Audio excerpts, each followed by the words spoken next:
again, when you speak from here, man, and and you can tell that I'm passionate about this stuff, right? Yeah. Because I see the results and I want people to get it. I mean, I don't know why in the world, but I want people to get it. That's the bottom line.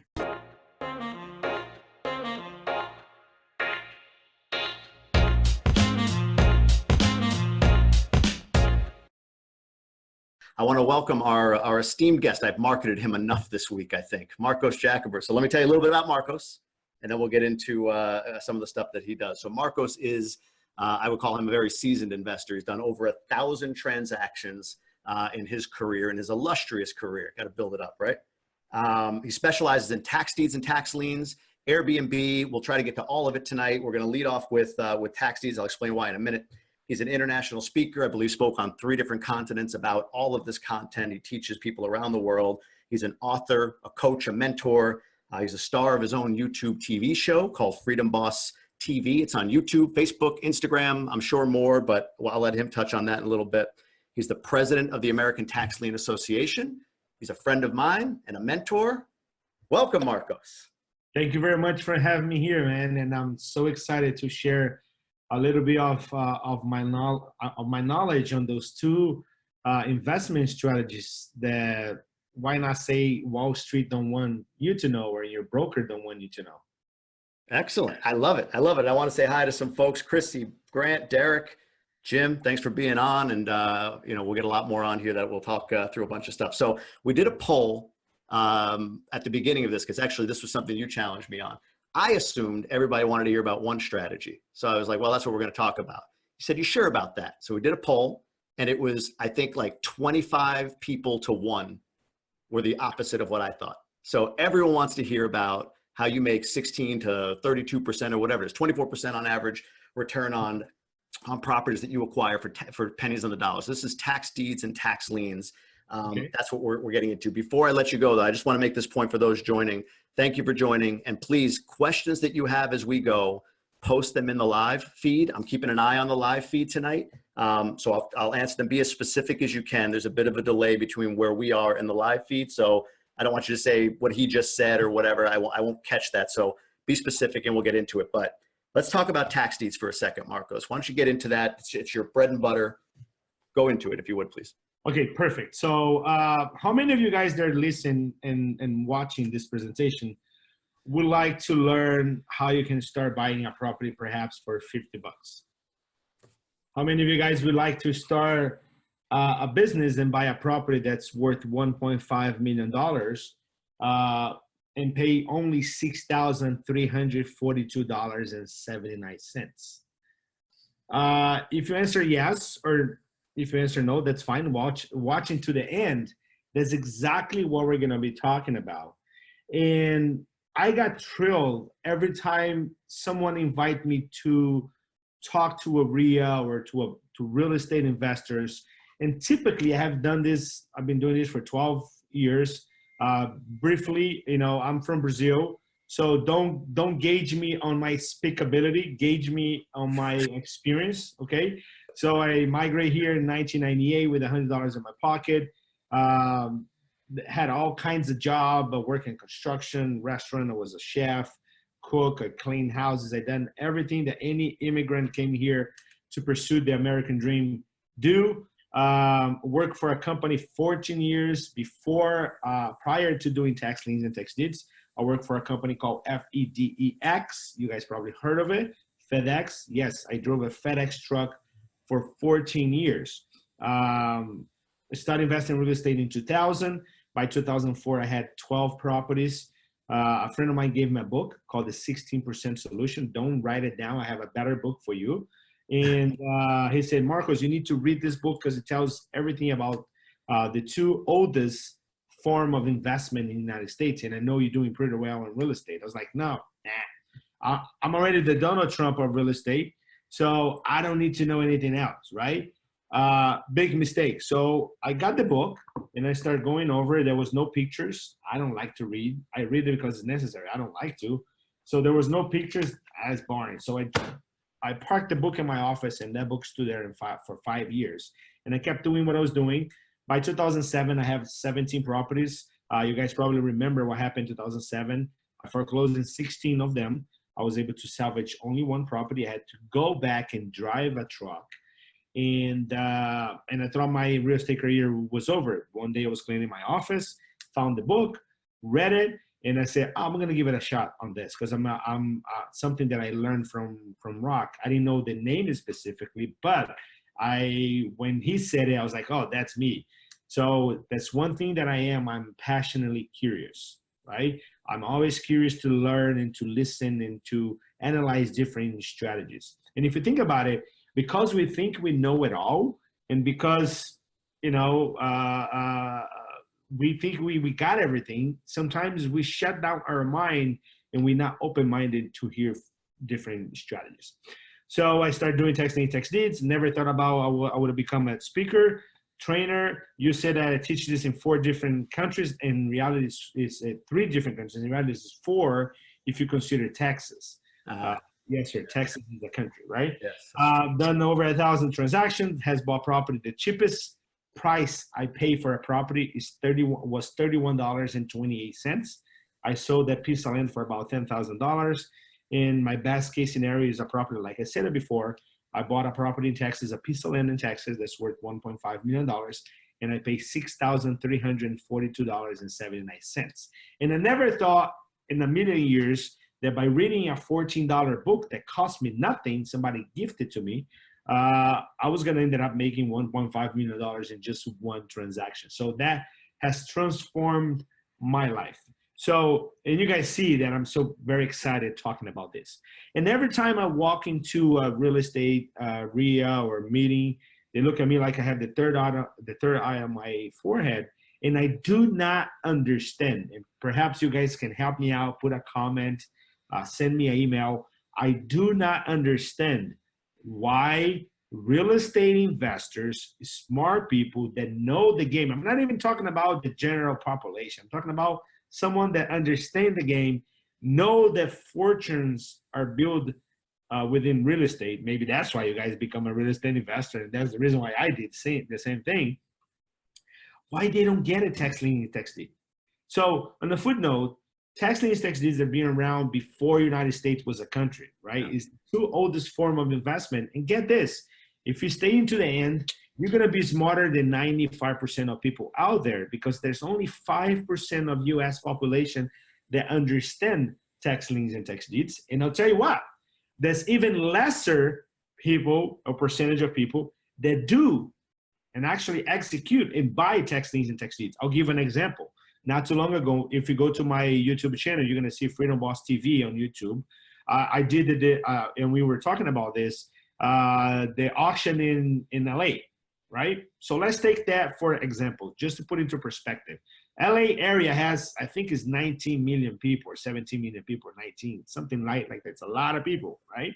Yeah. LA does the auction once a year. There was about 3,700 properties being auctioned in LA County, just LA County. There was only 250 people at the auction. And out of the 250 people that attended the auction, which is one time a year with 3,500 properties, it was about 25 people buying and active, if that.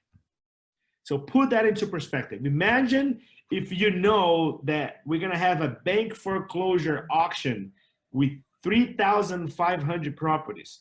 How many, in a metropolitan area of 19 million, how many people would you think would show up for the auction? A lot. Yeah, you would think. Because that's where everybody fishes, right? So 95% of investors fish in the same pond, where 95% of the opportunity, it's in a pond where only less than 5% fishes. And that's what I'm talking about. So what is exactly tax liens and tax deeds? So yeah, I'm going to break that down for you guys.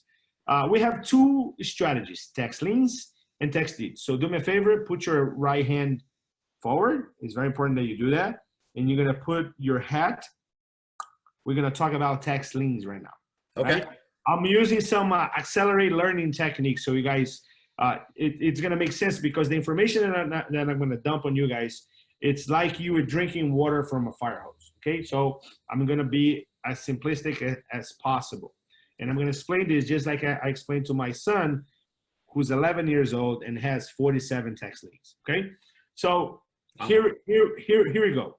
Imagine United States and divide the United States in half. So half of the states work with tax liens and half of the states will work with tax deeds. Okay, so let's talk about tax liens first. Every year we have 30-40% of people that don't pay their property taxes on time, 30 to 40%. And the county needs the money to pay all the services, school, roads, police, all the services that the population needs. The county needs the property tax money to do that. Imagine if you have a business and 30 or 40% of your invoices are not paid on time, you're gonna be in big trouble. So what the county does, the county is gonna execute something that we call tax lien. So imagine if you have a pen and paper, you draw it. So imagine we have three parts of the equation, right? So the first part, we have the homeowner, okay? The second part, we have the county, and the third part, it's you and me as an investor. So imagine in the first part, we have a home that's worth $200,000. You can write that down, okay? Yeah. You guys have to help me out with the math here, okay? The home is worth $200,000. Let's say Jamie has a home that's worth $200,000 and has a tax bill of $2,000, okay? And let's say Jamie has a mortgage on his property of $150,000. So the home is worth 200. He still owes the bank 150, and he has to pay $2,000 of property taxes every year. So when March comes, in most of the states, the last day for you to pay your property taxes is on the last day of March. If Jamie doesn't pay its taxes, what the county is going to do, the county is going to put a lien on Jamie's property, right, on the amount of $2,000. And as you know, up to now, the bank is the primary holder, right? The first lien holder. Yep. What can happen is once the county registers and records the lien on your property, James, the lien of the county is gonna go to the first lien position, and the bank is gonna become secondary. Why is that? Simply because American law is based on the English common law, and the English common law, the king and the queen has to get paid first. So here in the United States, since we don't have the king nor the queen, the county, the government is the king, right? It's king of the castle, right? So the county is going to put a lien on the property. Now it's his interest is first, okay? But just putting a lien on the property, that doesn't solve the county problem, which is the money for utilities. Cash. The county needs cash, right? So what the county is going to do, the county is going to go now offer that lien to investors like you and me. And he's going to say, who wants that lien? Who wants this lien? And let's say the county is paying 25%. Okay. By the way, each state that execute or operates on tax liens pays different percentages, right? It varies from 8%, Colorado, or 36% in Illinois, where you can make 18% every 6 months. Make sense? Yeah. Florida pays 18%. So anyway, so it's varies. So let's use 25% for sake of example. So the county, so I go to the county, I give the county $2,000. In exchange of that, the county is going to give me the lien, the tax lien on your property, which means is now the county transfer on to me the two rights that the county has as a king. Right number one, it's to collect any penalty or interest that might occur during the time that you didn't pay your taxes. And right number two, in case of non-payment of that tax lien, I got to foreclose on the property. I have the rights to foreclose on the property, to seize your property, like any government entity do. Yeah. Make sense? Yeah. So I got two rights. Now what's going to happen is the county is going to pay attention, guys, because tax deed is it's almost like the same. But I'm going to tell you the variation. So what the county is going to do now, the next step is, and that's the beauty of this. Check this out. This is the beauty of it.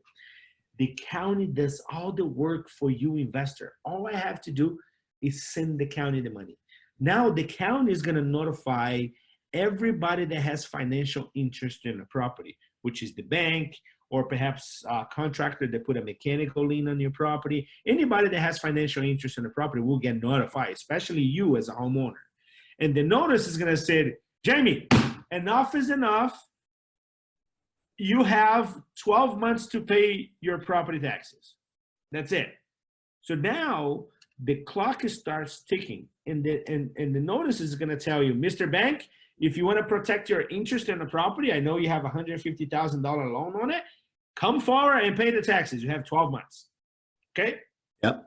So they counted those other work. So let's say scenario number one, Jamie comes back from vacation and you go to the county and say, look, guys, I'm sorry. I was on vacation. I spent a lot of money. I'm sorry I'm late. So I'm going to pay my taxes. So let's say, so the county is going to say, okay, Jamie, now you owe me $2,000 plus 25% interest. So now you're going to have to pay $2,500. Is that correct? Yeah. Oh, my truck math works. So so the county is going to collect $2,500. And now by law, the county has 4 days to send me a check in the mail of $2,000 plus $500 for my return, right?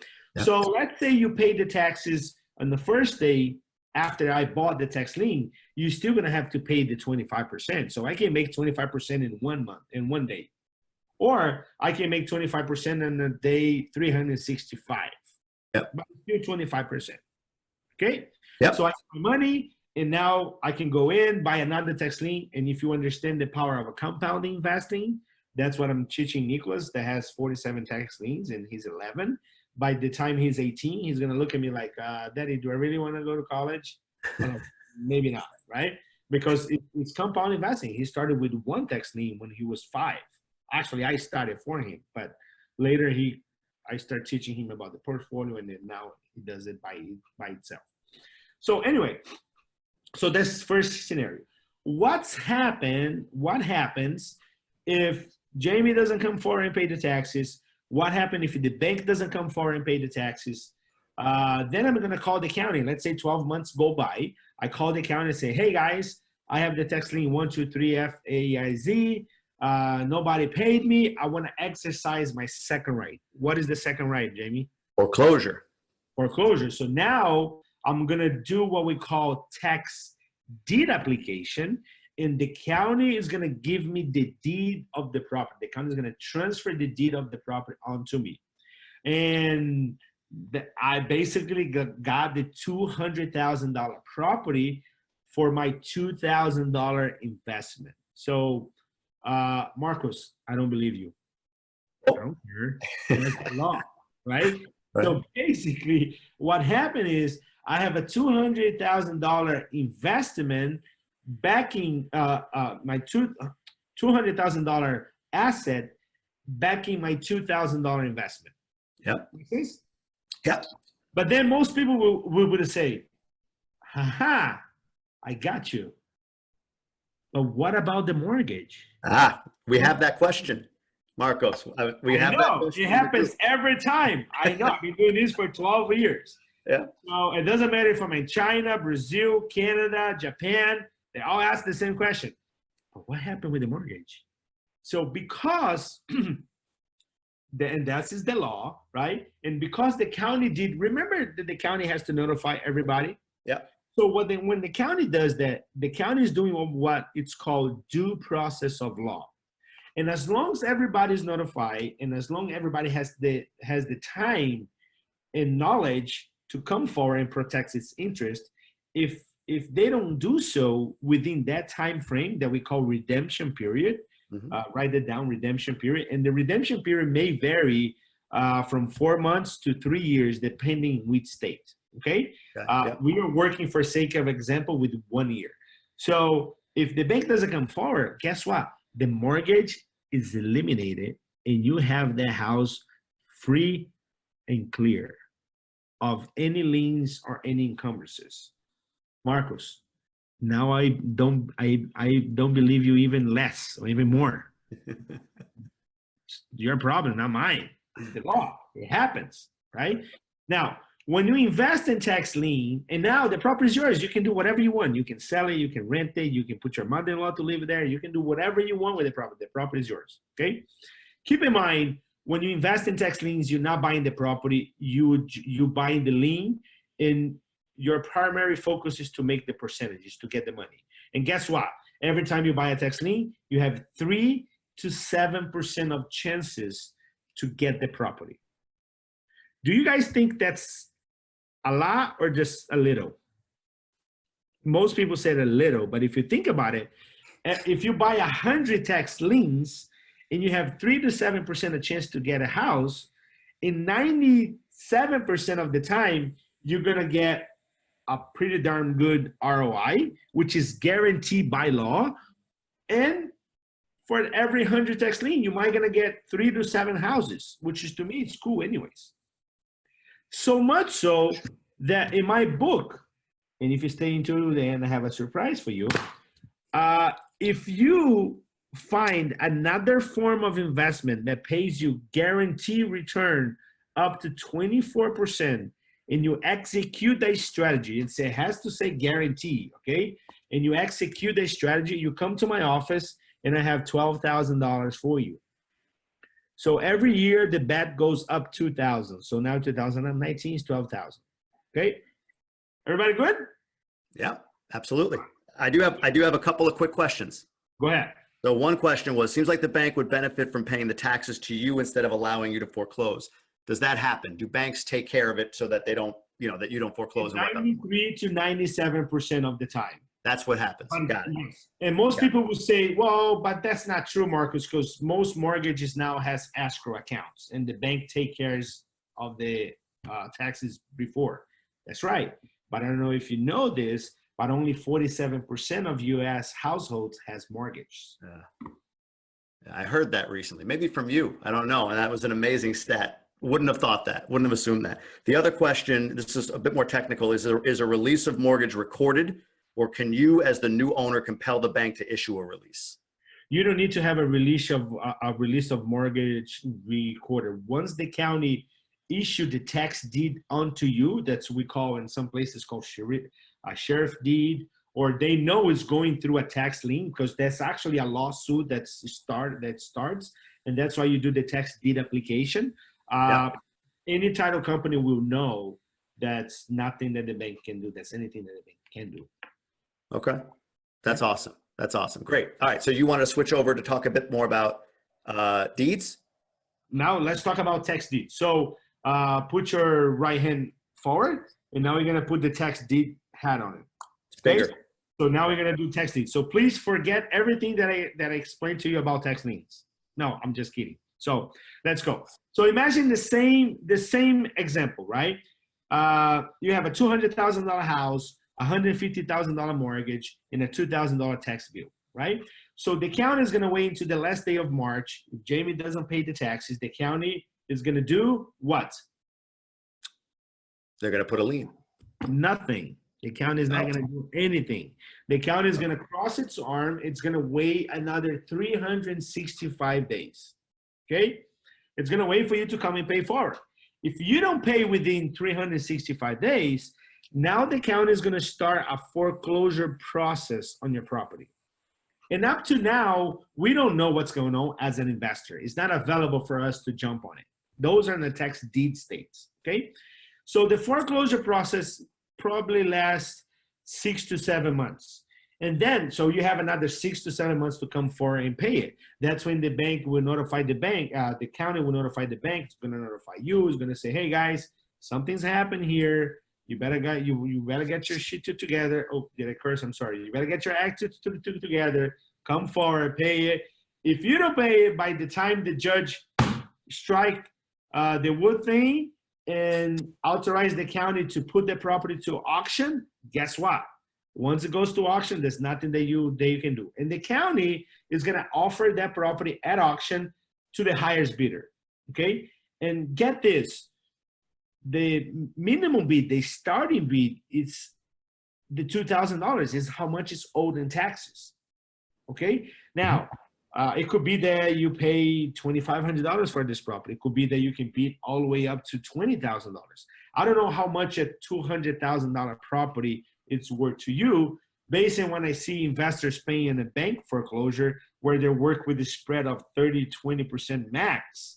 I guess you can pay up to $70,000–$80,000 for it. I'll pay up to 50% market value, right? That's usually my threshold. It's 50% market value, so I will pay up to 100, right? Because at the end of the day, I want to make money. So, and what happened was when you buy the property, the mortgage is eliminated and you get the property free and clear. You get the title of the property. You don't have to wait 12 months, 6 months, or whatever. And you can turn around and sell the property. You can flip the property. You can do whatever you want. So that's tax deed. So the difference between tax liens and tax deeds is this. When you buy a tax lien, you're not buying the property. You're buying the interest on the property. And you might end up with the property if the homeowner doesn't pay it. When you buy a tax deed, you are already buying the property. The property is already yours. Plain and simple, right? Another piece of information. We have a total, write this down, guys, 3,144 counties in US. And every time there is an auction, let's say a tax deed auction, every time there is an auction, we have 30 to 40% of leftovers on auction. People don't buy everything that's out there. It could be the property is not good. It could be that we don't have enough investors. There was not enough money that day, right? It could be many, many things. The bottom line is, across all 3,000 counties, they have what we call a struck-off list. In some states, they call it scavenger list. In some states, they call over-the-counter list, right? The bottom line is, when the property is offered at auction, nobody buys them. The county becomes the trustee of that property, which it means is, in any one of those 3,000 counties, you can access the list. You can have a hold of the struck-off list or over-the-counter list, the leftovers list, and all you have to do is pay the taxes. When you pay the taxes that's owed, the county will write you a deed of the property.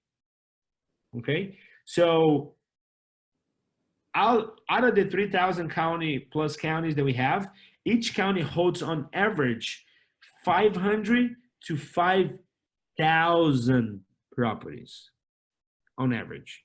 If you go to Shelby County, Tennessee, you're going to see that the Shelby County, Tennessee holds on the struck-off list, over-the-counter list, or land bank. And I'm going to do you guys a favor. I'm gonna send you tomorrow so you can blast it out to your folks, Jamie. I'm going to send you a list of at least 126 land banks all over US, including the one in Detroit, where you can just pay the taxes. So when it comes to land bank, it changes a little bit. Each one has the different rules and stuff. But generally speaking, so you guys understand the principle, when you grab a hold of a list, you pay the taxes, the property is yours. And that's tax deeds.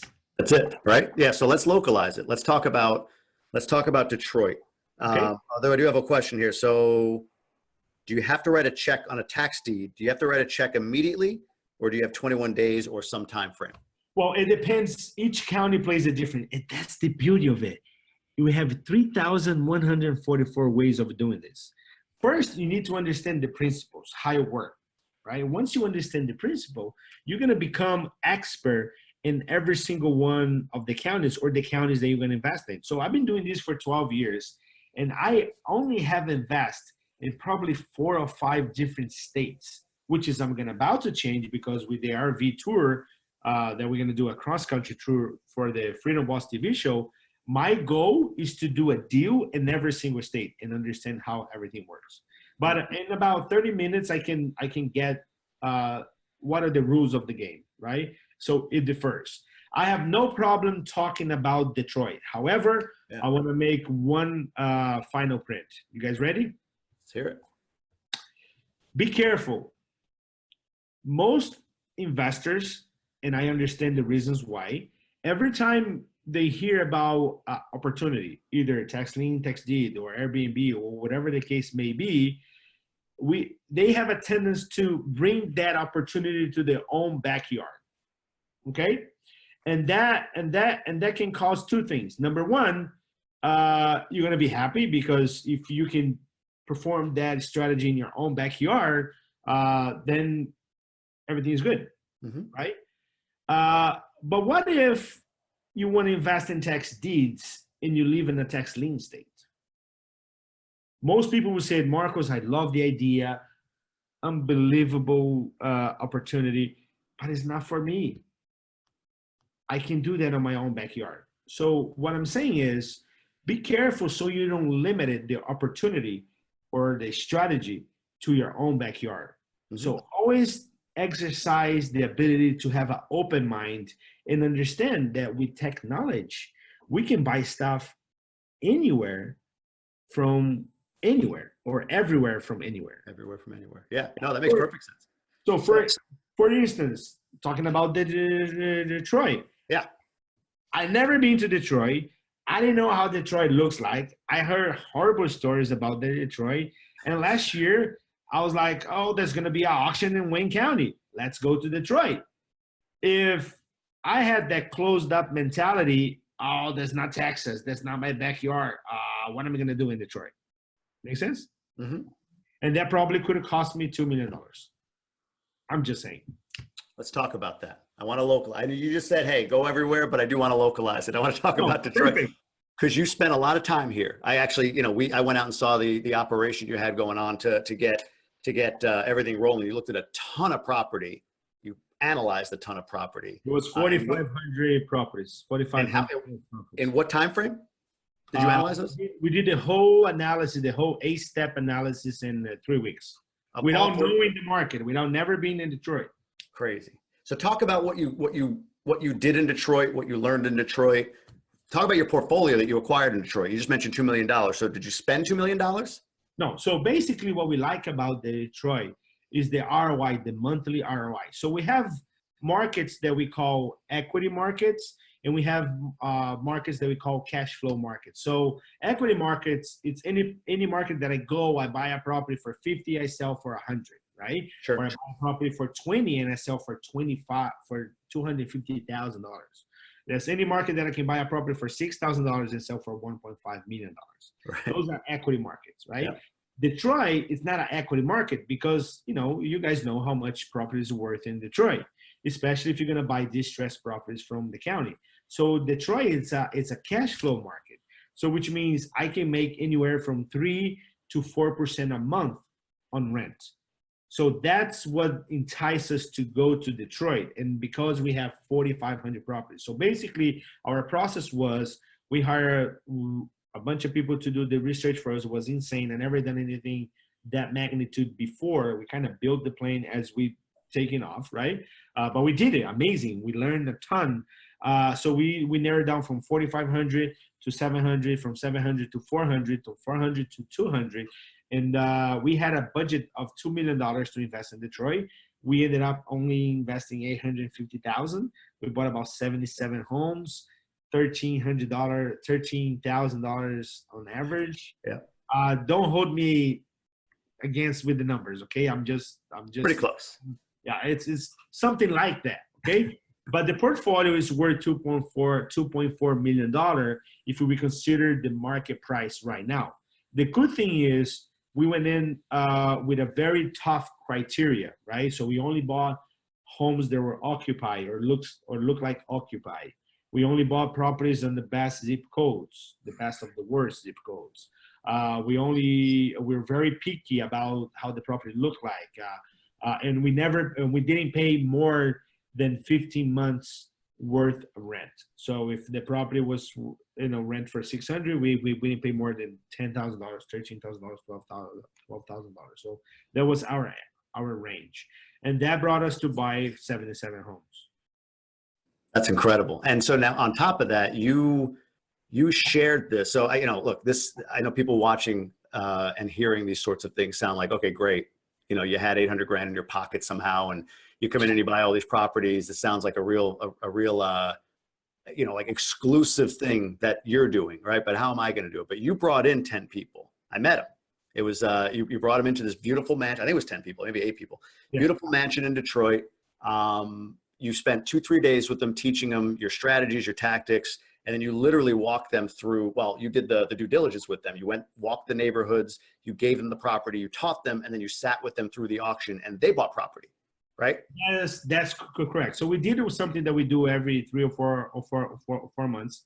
I think we have 4 scheduled for this year.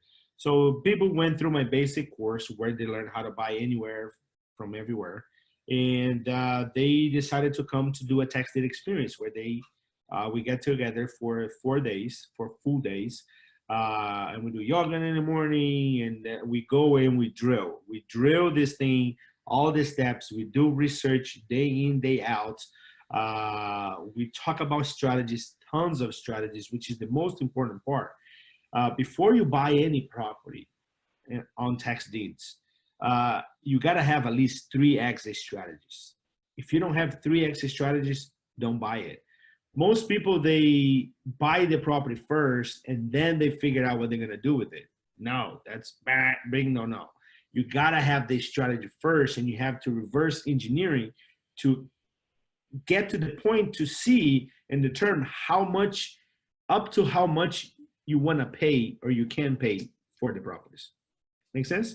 And the good thing is, and we had like a 90% success rate on everybody that came. There's a couple of people that chickened down and they didn't want to buy it for some reason. We don't force anybody to buy it. We give them all the tools, the knowledge. I even share with them my research that we did. I said, look, guys, if you're going to buy something out of these 200 properties that we already vetted, that we already went through. Those are properties that we would buy, right? And there was a guy that bought 7 properties. The other one bought 4. The other one bought 3. It was an amazing experience seeing everybody having results.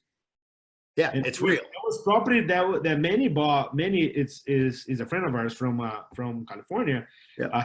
He is one of the biggest broker, Keller Williams broker in California. So he flew in to learn this thing. And there is a property that's renting for $600 that he paid $3,000 for. Yeah. No, that was the cool part. Like it on paper, or at least when you hear this conceptually, it's like, oh, you just look at a list and you buy, right? Yeah, oh, here's a bunch of list of properties, the land banks, you just buy and buy and buy. But there's work that goes into it. There's time and effort to go into understanding the property. So in one case, I think somebody bought a property, I don't know, inadvertently maybe outside of your research, right? Well, yeah, there was actually Manny. So Manny was the most successful guy on the auction, mainly because he bought like 7 or 8 properties. I don't remember exactly.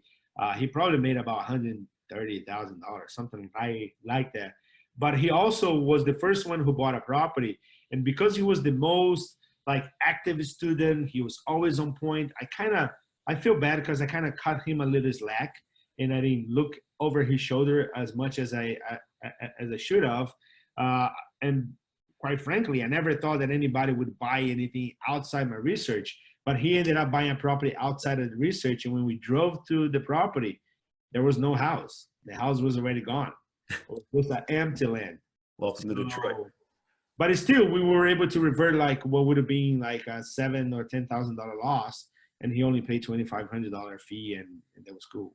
Yeah, that's the other part. Learning experience, right? Right. For $2,500, he learned, and that's the other part with you. You know, whenever I'm around you and we're talking through things, like when things go south, you still figure out a way to make it, I guess, not go too far south, right? The gang property that you bought, we were talking about that earlier, right? Like, you know, that property. Do you want to talk about it? That's gonna sound crazy to you, but check this out. Out of the 1,000 deals that I have, I remember losing money in only 2 of them. 2, that's it. And that was like something that was totally out of my control. We bought this property, then the market tanked, and then we fixed the property. The investor didn't want to put insurance on it. The apartment upstairs leaked. No, our apartment leaked.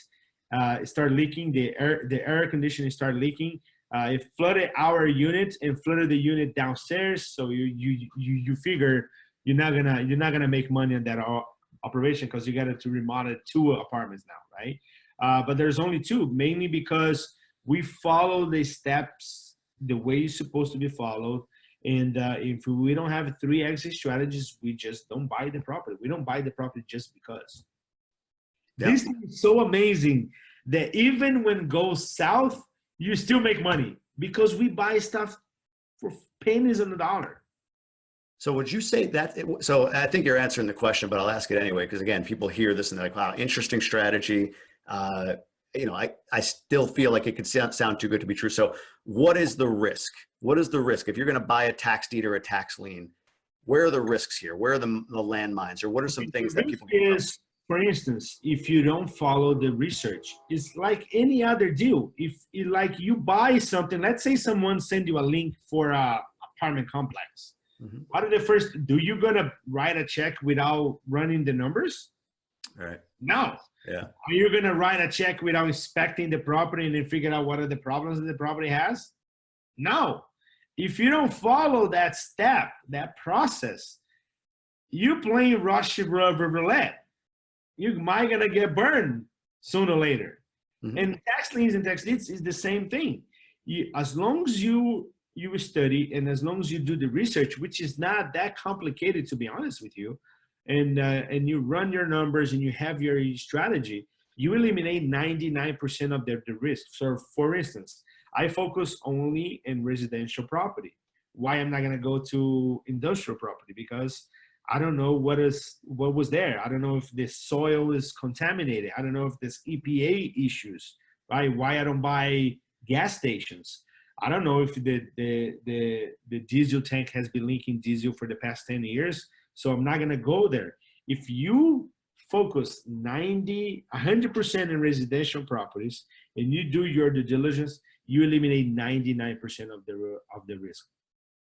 Unbelievable. Yeah, it's something that my wife and I have talked about diving into, because it is, I saw it. I physically saw it. It wasn't something that you're reading a book and it doesn't happen. I saw people that I know buy property for pennies on the dollar, thousands of dollars for properties worth much, much more than that, and they're going through and repositioning those properties, or they've wholesaled them off, or whatever the case may be. It's an incredible strategy. Most people, I have people that ask me, right? Okay, Marcos, are you telling me that the county holds 5,000 properties that's worth way more than the taxes? Why the county doesn't call a real estate company and sell off those properties? Because they can't do that. By law, there's something called conflict of interest. The county cannot make money on the real estate. The county can only charge what's owed in taxes. And that's the reason why I was able to buy a property that's worth $1.5 million and I only pay $6,000 for it. All right, we got a couple other questions here. So I don't know if you know this offhand. How long do residents have to pay back your lien until you can foreclose locally in Michigan or in Detroit? Do you recall? Well, Michigan is a tax deed state. It's not a lien state. So on the lien states, it varies from 4 months to all the way to 4 years. So for instance, Florida is 2 years redemption period. Indiana, it's 12 months, right? But Indiana, it's funny because they have the regular tax lien auction, and they also have the special commissioner sales. On the special commissioner sales, the tax lien is only good for 4 months. If you buy the lien in 4 months, they either pay it or you get the house. So it varies. Detroit, Michigan is Detroit, Michigan is Illinois. All right, it's 6 months. So New Mexico, six months. So what about, is there a time, is it 12 months for a deed state? Is it always 12 months before a county acts, or does that vary by county or by state? Well, in Michigan, the county waits a little bit longer, right? It's a longer process. Sometimes I seen some properties that we bought, the county like drag its feet for 3 years before the county was like, enough is enough, right? Yeah. It varies, but the rule of thumb is 12 months. Okay. So yeah, but either way, when you go to an auction, it's properties that have gone through that process. If you go to an auction, to a tax deed auction, it's like that process is already over, right? Gotcha. Okay. So it is. Unless if you buy liens, and I don't want to sound complicated, there's a little bit of variation what we call redeemable deed states. Redeemable deed states are tax deed states that kind of operate like a lien. So actually there's a redemption period, right? So which means like Texas, Georgia, right? Tennessee, those are redeemable deed states, which means you buy the lien, but there is a redemption period. Right? Yep, So no, that makes perfect sense. I'm just checking to see if there's any other questions that popped up on deeds. Anything else that you could think of? I do want to get this other strategy, and I've got what 15 minutes left with you or so. I do want to talk a bit about that, and then some other stuff here. So, anything else that you could think of that maybe I'm not asking or we haven't asked yet that is a common question around deeds or liens, or more specifically maybe with Detroit? okay, so Detroit, it's interest because the Detroit you have, and I'm gonna give you the link so you can share it with everybody. Okay. Detroit has the regular tax deed auction. Then Detroit has also, they do a secondary auction. Is very particular. So there's actually, they do an auction, then they do the leftovers auction. They try a second time to get rid of our property. So we bought like 70 properties in the first auction and another 7 or something like that. We bought some properties in the secondary auction as well, which is usually happens 45 days after. Wayne County, they does auction once a month, right? But there's county, they do auctions once a week. And there's a lot of counties in different states that you can do all this stuff remotely. You don't even have to be there. You can actually buy the properties online, okay? And if you are watching this from a different country, United States is the only country, if you're from Canada or if you're from Brazil, Japan, or whatever, anybody can buy tax liens, tax deeds. You don't have to be American citizen, a U.S. citizen. You don't have to have a social security. You don't have to have a green card. None of that stuff is open to everybody. So Detroit, you have the first auction, the second auction.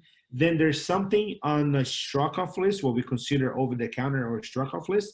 And Detroit also have a land bank. So when the property goes to the land bank, you don't have to worry about it because all the liens, all the back stuff is already gone.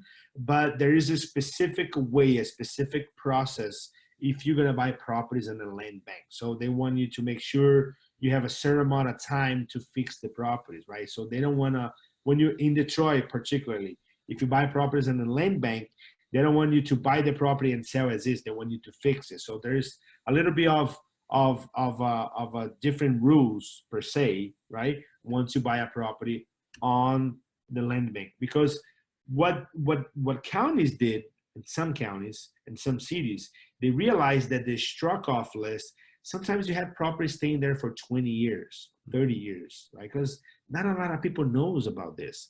So what they did was they create a land bank, which is a branch of the county with the sole mission of get rid of those properties. They want to get rid of it because think about it. If the county is the trustee, so the county has liability over it. And the county doesn't want a liability. Make sense? Yep, absolutely. No, that's great. So yeah, look, this group was started with the idea of networking, education, and mindset, right? So the education piece that you've given us tonight, I think is huge on tax liens, tax deeds. Your book, can we talk about that real quick? Because I want to get a sense on that before we talk about another strategy, which we'll finish up with. But okay, perfect. So tomorrow, so everybody that watched this, I'm going to give you guys a set of tools. Are you ready? I'm going to send you a U.S. map with the classification, which state is what, which state is tax liens, which state is tax deeds. You're gonna receive that. I'm gonna also send you a infographic explaining the process of tax lien and explaining the process of tax deed, right? And I also want to give to you guys a $14 book that I got for free, changed my life, and I want to give back. So I'm gonna give to everybody that's watching this. You're gonna email them a link, and I'm gonna give you guys a copy of my book. So take a deep breath for a second. Oh, so I have 2 books, right? The first book is a Republican book, and the second book is a Democratic book. Very right? smart. Republican and Democratic. Yeah.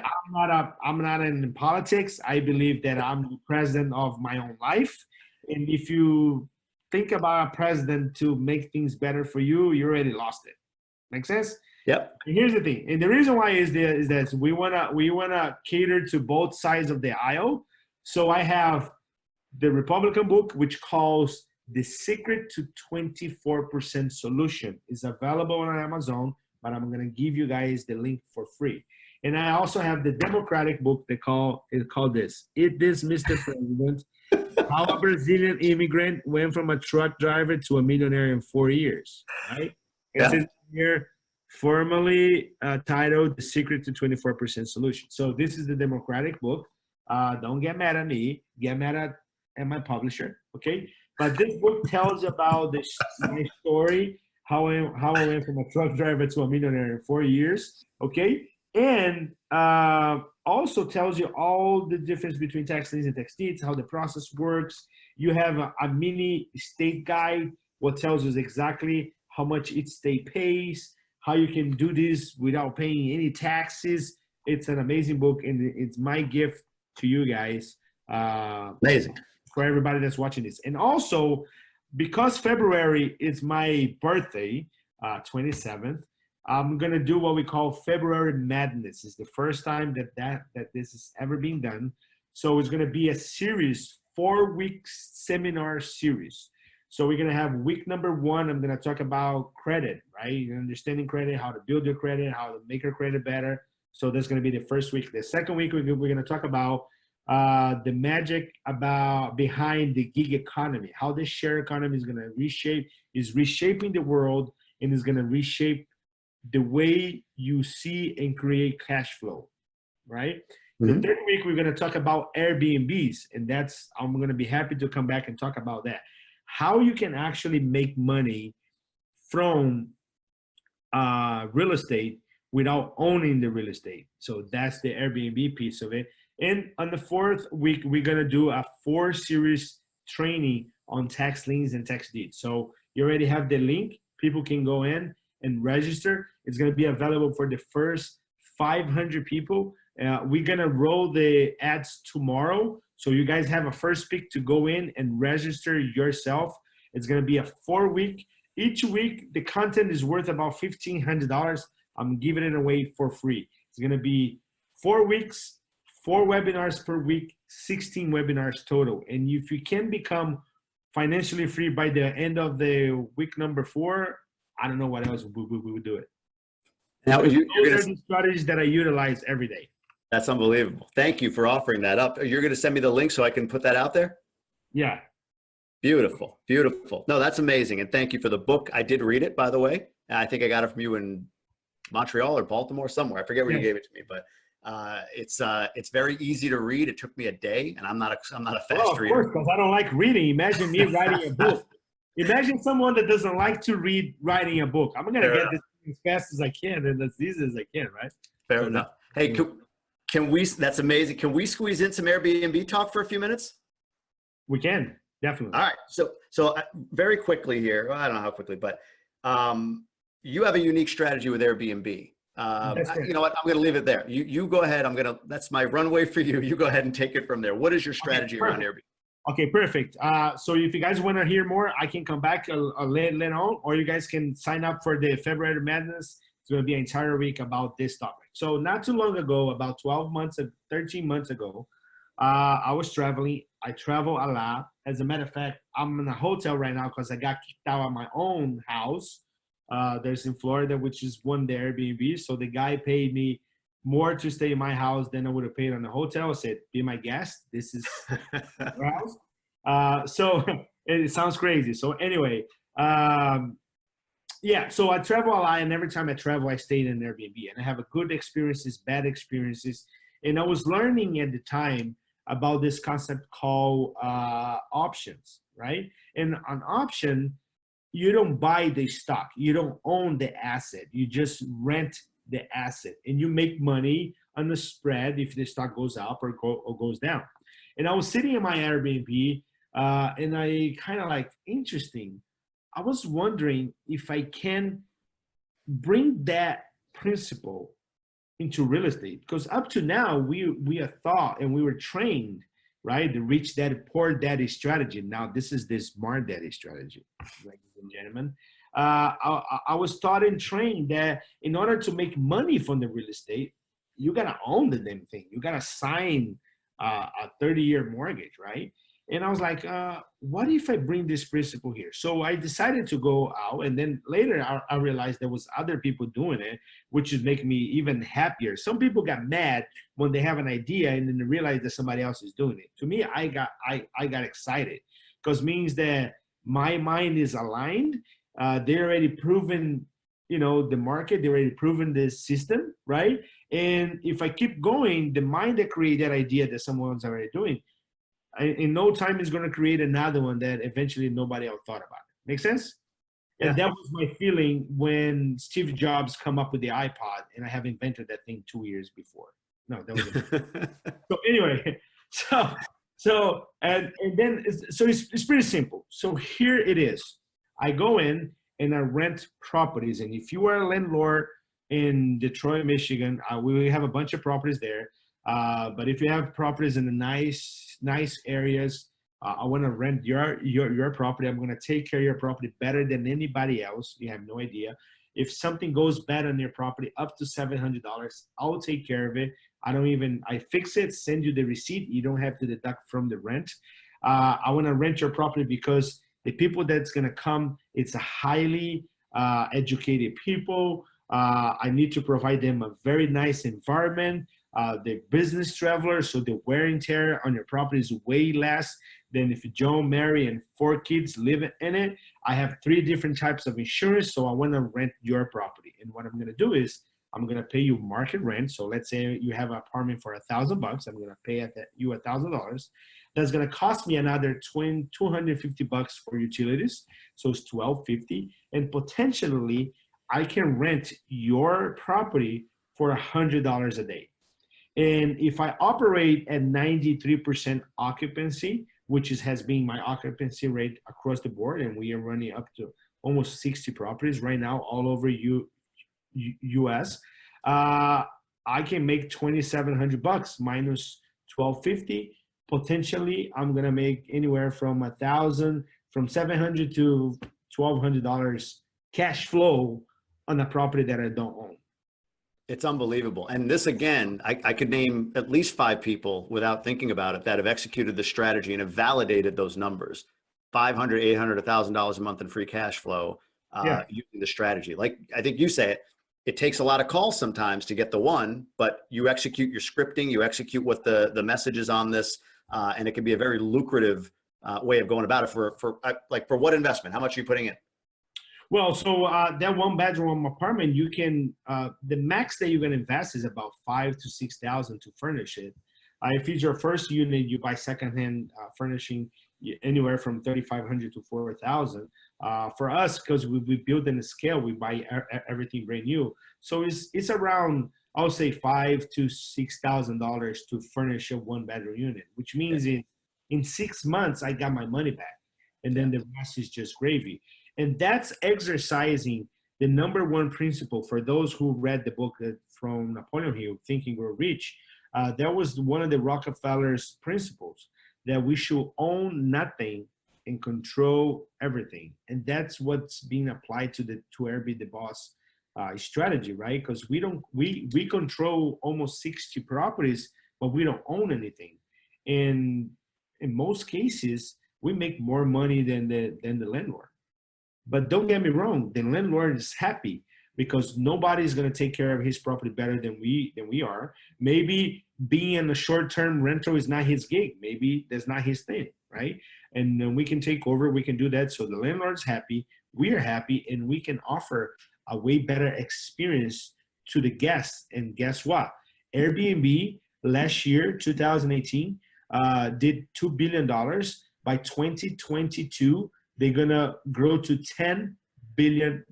And the only way they're gonna go to $10 billion is if people like you and me provide the listings, provide the properties to be listed on the platform. Because if you think about it, Airbnb is the biggest hospitality company, and they don't own any property.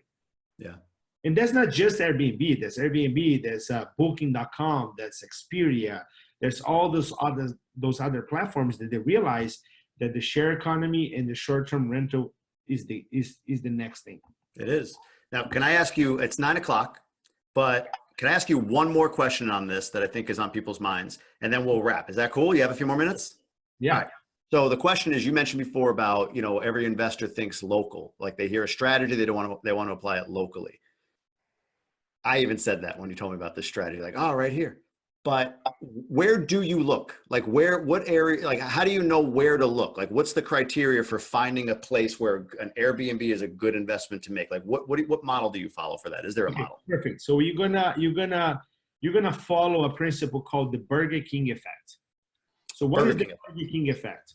So have you ever noticed that every time you are sitting in a Burger King, eating your Whopper, you look out of the window and you see the golden arches?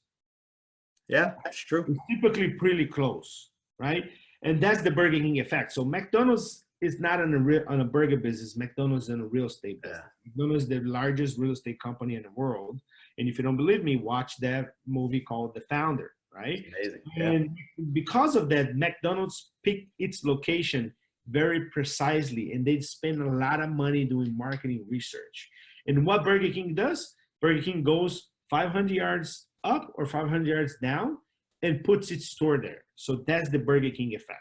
So McDonald's has more customer, and McDonald's outspend Burger King 5 times in marketing, but Burger King makes more money per customer because Burger King doesn't have all those costs, those setup costs. Make sense? Yeah, 100%. So if you think about it, hospitality industry, Airbnb, and when people think about hospitality, they think about just tourist destination, which is not true. People like do stuff like travel all over nowadays for work, because they study, for vacations too, right? But if you think about it, who's the McDonald's in our field? And if you think about Airbnb, I would say what, Hilton, Marriott? they'll be the hotels, right? Yeah. Because in order for them to build a $5 million, $10 million property, they better do some studies. They have to do some studies. So, and if you don't know where you're gonna put an Airbnb, if that's gonna work or not, you're gonna go on a 4 to 5 mile radius from the hotels, up to 4 or 5 mile radius from the hotels. And get this, as long as you offer a better product, a better experience, because Airbnb is not about, and that's what you learn in Airbnb the Boss, it's not about the bed, it's not about the sofa, it's about the experience. As long as you offer a better product at a much lower price, your occupation goes around 90 to 93% every time. And and we experience this in every single one of our properties across the board in different markets in different cities, right? It's a phenomenon. People nowadays, when they go travel, they look for Airbnb first and secondary for hotels. The reason why I ended up in this hotel is because I'm gonna do is a short stay. It's 1 or 2 nights max, and the numbers work better for me on the hotel. And I don't mind. I don't care about the experience right now. But most people, they don't want to bring dirty laundry home, right? They want to have the home away from home, and that's what Airbnb and short term provides. And get this, numbers get even better in Detroit. I see people renting apartments and studios downtown Detroit for $500, and they still renting that stuff for about, I'll say, $90 to $100 a night. And that's a very, very, very low entry cost. And if you think about studios, you can furnish your studio with $2,000. Yeah, that's true. No, it's a great strategy, and there's so much here. It sounds like you're going to have a lot more in February. Week 2, was it? Week 3? Couldn't remember. Week 3 is going to be about Airbnb, but you can come participate in every single week because it's going to be amazing. There's a bunch of price that we're going to do it. You don't want to miss out. You don't want to miss any one of the weeks. And think about it. I'm giving away for free. I love it. That's amazing. I'm going to be jumping in on those, obviously. So, hey, real quick. So I do have, you've given a ton tonight, and I really appreciate it. I have one final request. There are a few questions that popped in on Airbnb and a couple others in the live feed. Do you mind, just, I don't know, the next day or two popping in and answering a few of them? Is that cool? That's cool. So here's what we do. I'm part of your group, right? You are. Yep. Okay. So email me those questions or send me through a text message, and I will record a video tomorrow, answer every single one of them, and I'll send you the video, and you can upload on the page. Even better. You're always thinking one step ahead, one step bigger. I love it. That's fine. And guys, just go to follow me on Facebook, Marcus Jacober. and Freedom Boss TV. So I have my page, Marcus Jacobert. We have the Freedom Boss TV where we posted all the content. Follow me on Instagram, Freedom Boss TV, and also Marcus Jacobert. And on YouTube, Freedom Boss TV. We already have like 6 or 7 episodes of the Freedom Boss show. Buying tax liens, building Airbnbs, traveling across the country. And we also launch every Monday. We have something that we call Motivational Minute. There's a bunch of videos on that. And every Tuesday, we release what we call Cash Minute. And there's a bunch of tips and how to create cash flow and stuff like that. Yeah, you're jumping into the ocean on an ironing board in one of these videos. I mean, it's crazy, the stuff you're doing. So doing that. So I enjoy my life so much because today I do everything that I love. And I don't have to tell you this, you know my stories. The reason why I'm here because I like to give back. I didn't by any means I need to do this. I could have been doing something much more cooler. But that's not me. I like to be here, and there's nothing else that I would rather be doing than this. Come on, this is cool. No. What I'm saying is, sorry, I didn't express myself correctly. Most people look at me and they said, "What are you doing? You could have been doing something else." But to me, there's nothing more cooler than this, and I love to do it. And I share from my heart, and I don't hold anything back. Right? On this book here, it tells you from zero to hero. How to buy your first tax lien, tax deed, and all that stuff. So me better. Absolutely. So check out the YouTube channel, Freedom Boss TV. I think tonight you put up a new episode specific to Airbnb. So if anybody wants to see that, go there. That's about the prop. So this week it's about a property in Florida. That's the one that I got kicked out of it. So it's funny, man. I own all this real estate and I don't have a place to live. I'm so detached from this stuff. That's no tomorrow. But tomorrow, I'm so pissed. Tomorrow, I'm going to rent an apartment. And by Saturday, I'm going to build another Airbnb because I need a place to stay. And that's the reason why I'm going to be only 2 nights in this hotel. Because in 48 hours, I have to rent a place, furnished, and move into it. And list on Airbnb as well.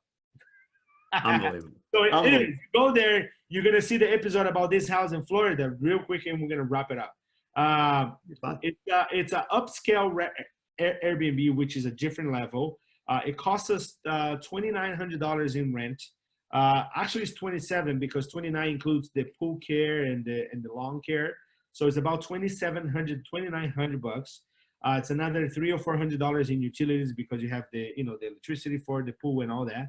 But the cool thing is, we can pull it off at least $300 a night on that property, which is, if you do the math correctly, and a 93% occupancy, we can make it almost $8,000 on a $3,500 investment monthly. Yeah, it's incredible. So cool cash flow. And I'll draw my numbers and put my cash flow strategy anywhere against any other buy and hold strategy. I don't want to disencourage anybody. But and you see how it makes sense. Yeah, I know your guy out in Hawaii there, Richard, right? He gets like $9,000 a month in free cash flow on a property that it's not even mine. Yeah, so crazy. Hey, I love it. This was amazing. There's a lot of great feedback from the group. You kept the number of people. I hope so. I want to keep my job, guys. Come on, I want to come back. Okay, so send me good feedback.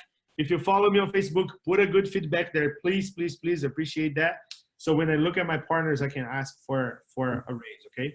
There you go. There you go. Well, hey, man, thank you so much for everything tonight. I really appreciate it. I enjoyed all of our time tonight, and we'll talk soon. Thanks, boss. Directly from Fort Lauderdale, Freedom Boss TV. I can't wait to come back here and share my heart with you guys. And keep in mind, I told you this, I'm going to Detroit. We have 60 days to turn around those almost 80 properties, and I'm bringing Freedom Boss TV to Detroit. What if I love when I have these last minute ideas and people on my team, they hate it. What if you and me organize a live mastermind in Detroit pretty soon? All about it. All about it. Yes. It's not I even a have question. one idea. Since I'm going to be in Detroit in February, and I have to do my training series, right? I have to Yeah. deliver it. What if we get together and we pull up the audience to come and watch live while we record it, and for the entire nation, for the entire world, people to see it live. And we have an audience there. We do live, and that's going to be amazing. I'm going to hold you to this because I want to participate in that. I want to be part of that. All right, boss. That's amazing. All right, brother. Well, thank you so much. Appreciate it. We'll talk soon. All right. We'll see you guys. Thank you, everybody.